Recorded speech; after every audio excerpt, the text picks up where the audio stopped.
Hi friends, मैं आज आपके सामने एक ऐसे ज्वलंत मुद्दे पर बात करना चाहती हूँ, अपना ओपिनियन शेयर करना चाहती हूँ जिससे आप यंग जनरेशन तो शायद सहमत होगी। डिस्क्रिमिनेशन जो कि लड़के और लड़की में पैदा होने के साथ ही शुरू हो जाता है। हर पेरेंट्स से मैं रिक्वेस्ट करूँगी कि इस डिस्क्रिमिनेशन को बंद करें। लड़का होगा तो मिठाइयाँ बाँटी जाती है, लड़की होती तो मिठाई नहीं बाँटी जाती। क्यों? अब ज़रा सोचिए कि आज वो लड़की जो पैदा हुई है वो कल आगे किसी की और की पीढ़ी को बढ़ाएगी, तो हम ये क्यों फ़र्क यहाँ पे शुरू कर देते हैं। हम लड़के को घर के काम नहीं सिखाएंगे, हम लड़के को बर्तन मांजना नहीं सिखाएंगे, झाड़ू पोछा करना नहीं सिखाएंगे, लड़की को सिखाएंगे। लड़की को अगले घर जाना है, लड़की को ये काम करना है।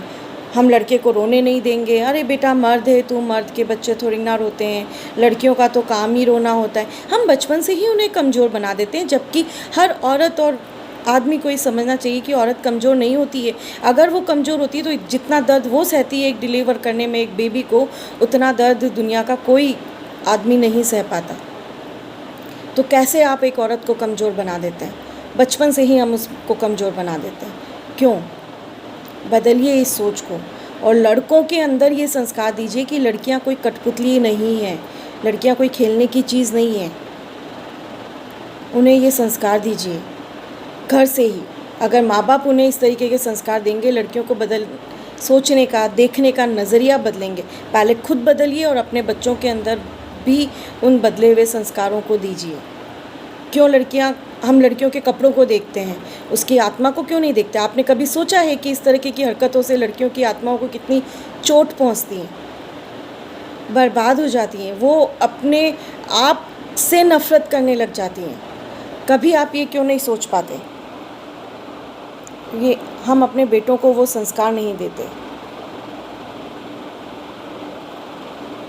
दूसरा, मेरा ये मानना है और मेरा ये कहना है, आप सब लोगों से रिक्वेस्ट है कि प्लीज़ इस डिस्क्रिमिनेशन को बंद कीजिए। अपने लड़कों को अच्छे से संस्कार दीजिए। लड़कियों को भी सूरज बनाइए, चांद की तरह मत बनाइए उन्हें, कि वो अपने सेल्फ़ रेस्पेक्ट के लिए लड़ सके, अपनी सेल्फ़ रेस्पेक्ट को बचाए रख सके। और लड़कों को ये समझाइए कि लड़कियों की सेल्फ़ रेस्पेक्ट बहुत बड़ी चीज़ होती है, उससे खिलवाड़ ना करें। दूसरा डिस्क्रिमिनेशन शुरू हो जाता है जब वो शादी होकर के ससुराल जाती है। वहाँ बहू और बेटी में फ़र्क। मैं हर उन माँ बाप से पूछना चाहती हूँ कि जो चीज़ें आप अपनी बेटी के लिए आप अपने ससुराल वालों से चाहते हैं, क्या आप वो कर पाते हैं?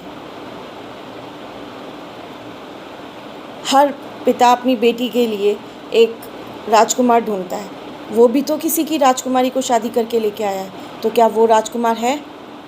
सिर्फ ये एक क्वेश्चन अपने मन में डाल लीजिए, आपको सब कुछ सीधा साफ नज़र आने लगेगा। जो चीज़ें आप अपनी बेटी के लिए चाहते हैं ससुराल वालों से, क्या आप वो करते हैं? नहीं। हमें बेटी के लिए हमें सब कुछ चाहिए, पर बेटे के लिए,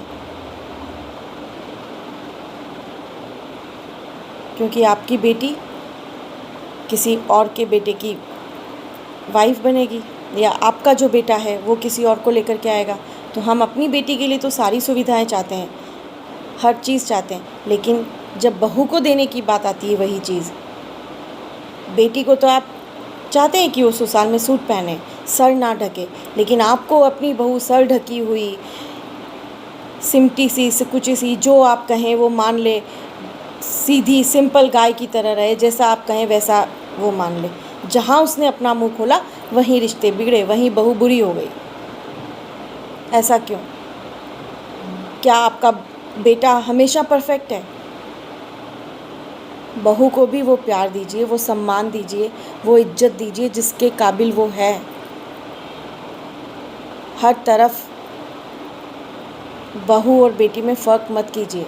मेरी हर पेरेंट से और हर सास ससुर से, हर माँ बाप से ये रिक्वेस्ट है कि बेटी की और बहू का आत्मसम्मान बचाए रखना आप लोगों के हाथ में। एक अगर आत्मसम्मान बनाए रखना सिखाता है तो दूसरे परिवार को उसका आत्मसम्मान बनाए रखना चाहिए। अगर आपको मेरा वीडियो पसंद आया हो तो लाइक कीजिएगा, शेयर कीजिएगा और सब्सक्राइब कीजिएगा। Thank you.